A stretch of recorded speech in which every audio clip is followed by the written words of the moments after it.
Weekly with ഐനാടൻ. Brought to you by London നഗരത്തിലെ ഏറ്റവും വലിയ jewellery showroom Joyalukkas, world's favourite jeweller, 1 and 2 Carlton Terrace, Green Street, London.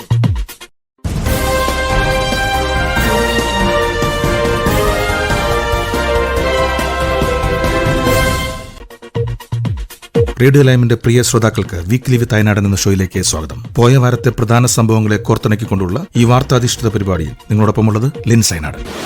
ബ്രിട്ടനിൽ തെരഞ്ഞെടുപ്പ് പ്രഖ്യാപിച്ച് പ്രധാനമന്ത്രി ഋഷി സുനക്. ജൂലൈ 4 തെരഞ്ഞെടുപ്പ് നടക്കുക. പാർലമെന്റ് പിരിച്ചിടാൻ ബ്രിട്ടീഷ് രാജാവിന്റെ അനുമതി ലഭിച്ചതോടെയാണ് അപ്രതീക്ഷിത നീക്കം. ഋഷി സുനക്കിന്റെ സർക്കാരിന് 8 മാസം കാലാവധി മാറ്റി നൽകിയാണ് തെരഞ്ഞെടുപ്പ് പ്രഖ്യാപനം. 2025 ജനുവരി വരെ സുനക് സർക്കാരിന് കാലാവധി ഉണ്ടായിരുന്നു. ഇനി ബ്രിട്ടന്റെ ഭാവി തീരുമാനിക്കാനുള്ള സമയമാണെന്നാണ് തെരഞ്ഞെടുപ്പ് പ്രഖ്യാപനത്തോട് അദ്ദേഹം പ്രതികരിച്ചത്. 2022 ഒക്ടോബറിലാണ് ഋഷി സുനക് പ്രധാനമന്ത്രിയായി തെരഞ്ഞെടുക്കപ്പെട്ടത്. സുനക്കിന്റെ കൺസർവേറ്റീവ് പാർട്ടിക്ക് മേൽക്കൈ നഷ്ടപ്പെട്ടിരിക്കുകയാണ് തെരഞ്ഞെടുപ്പ് പ്രഖ്യാപനമെന്ന പ്രത്യേകതയുമുണ്ട്. അതേസമയം രാജ്യം കടുത്ത സാമ്പത്തിക പ്രതിസന്ധികളിൽ കടന്നുപോയ സമയം കൂടിയായിരുന്നു ഇന്ത്യൻ വംശജനായ ഋഷി സുനക്കിന്റെ ഭരണകാലം. രണ്ടാം ലോക മഹായുദ്ധത്തിന് ശേഷമുള്ള ഏറ്റവും വലിയ പ്രതിസന്ധി കാലത്താണ് അധികാരത്തിലേറിയതെന്നും സമ്പദ് വ്യവസ്ഥയെ ശക്തിപ്പെടുത്താനായെന്നുമാണ് സുനക്കിന്റെ പ്രതികരണം. എന്നാൽ കഴിഞ്ഞ 2 വർഷത്തിനിടയിൽ ലേബർ പാർട്ടിക്ക് വ്യക്തമായ മേൽക്കൈ നേടാനായിട്ടുണ്ടെന്നാണ് സർവേ ഫലങ്ങൾ സൂചിപ്പിക്കുന്നത്. തെരഞ്ഞെടുപ്പ് പ്രഖ്യാപനത്തെ ലേബർ പാർട്ടി സ്വാഗതം ചെയ്തിട്ടുണ്ട്. സുനക്കിന്റെ ഭരണത്തിൽ രാജ്യം നേരിടുന്ന പ്രതിസന്ധി അവസാനിപ്പിക്കാനുള്ള അവസരമാണ് എന്നും ഇത്തവണ മാറ്റം സംഭവിക്കുമെന്നുമാണ് ലേബർ പാർട്ടി നേതാവ് കെയർ സ്റ്റാർമർ പ്രതികരിച്ചത്. 3 പതിറ്റാണ്ടുകൾക്കിപ്പുറം കാൻ ചലച്ചിത്രമേളയിൽ കേരളത്തിന്റെ കയ്യൊപ്പ്. പായൽ കപാടിയെ സംവിധാനം ചെയ്ത all we imagine as light എന്ന ചിത്രത്തിന്റെ പ്രദർശനത്തോടനുബന്ധിച്ച് കാനിലെത്തിയ കനി കുസൃതിയും ദിവ്യപ്രഭയും ഹീദ്രു ഹാർമോണുമാണ് മലയാളത്തെ ലോകശ്രദ്ധയിലേക്ക് എത്തിച്ചത്. ചിത്രം കാനിൽ മികച്ച നിരൂപക പ്രശംസ നേടുകയുണ്ടായി. ഗ്രാൻഡി ലൂമിയർ തിയേറ്ററിൽ സിനിമ പൂർത്തിയായ ശേഷം കാണികൾ എഴുന്നേറ്റ് നിന്ന് 8 മിനിറ്റോളം കൈയടിച്ചു.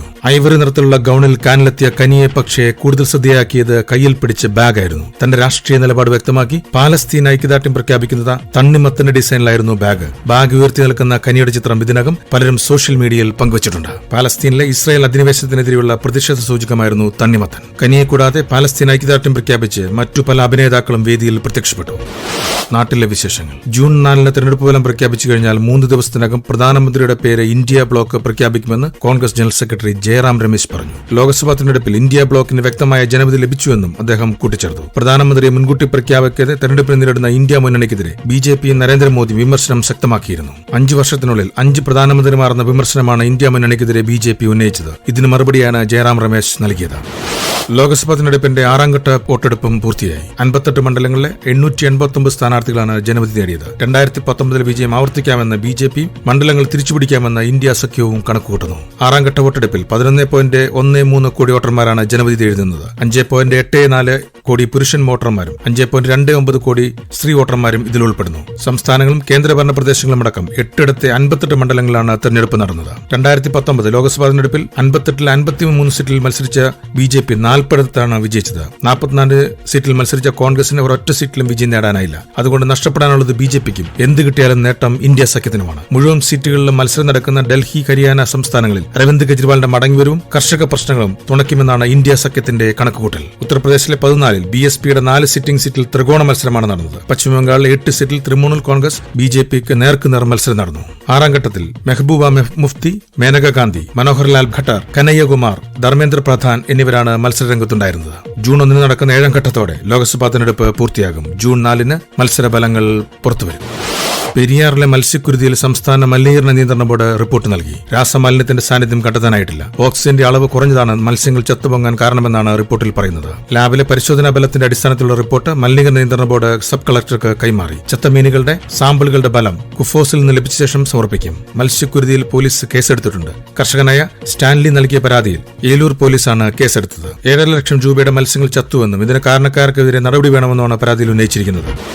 സംസ്ഥാനത്ത് മഴ മുന്നറിയിപ്പിൽ മാറ്റമുണ്ടെന്ന് കേന്ദ്ര കാലാവസ്ഥാ വകുപ്പ്. തെക്കൻ മധ്യ ജില്ലകളിൽ മഴ തുടരുമെന്നാണ് പുതിയ മുന്നറിയിപ്പ്. തിരുവനന്തപുരം മുതൽ ഇടുക്കി വരെയുള്ള 7 ജില്ലകളും യെല്ലോ അലർട്ട് പ്രഖ്യാപിച്ചിരിക്കുകയാണ്. തെക്കൻ കേരളത്തിന് മുകളിൽ ചക്രവാത ചുഴി നിലനിൽക്കുന്നു. ഇതിന്റെ ഭാഗമായാണ് ശക്തമായ മഴയ്ക്ക് സാധ്യതയുണ്ടെന്ന് മുന്നറിയിപ്പ് നൽകിയിരിക്കുന്നത്. പത്തനംതിട്ട, ആലപ്പുഴ, കോട്ടയം, എറണാകുളം ജില്ലകളിൽ യെല്ലോ അലർട്ടുണ്ട്. അടുത്ത വാരം ആലപ്പുഴ, എറണാകുളം ജില്ലകളിലും യെല്ലോ അലർട്ട് പ്രഖ്യാപിക്കും. 29 ശേഷം തിരുവനന്തപുരം, കൊല്ലം, പത്തനംതിട്ട, കോട്ടയം, ആലപ്പുഴ, എറണാകുളം, ഇടുക്കി ജില്ലകളിലും യെല്ലോ അലർട്ടാണ്.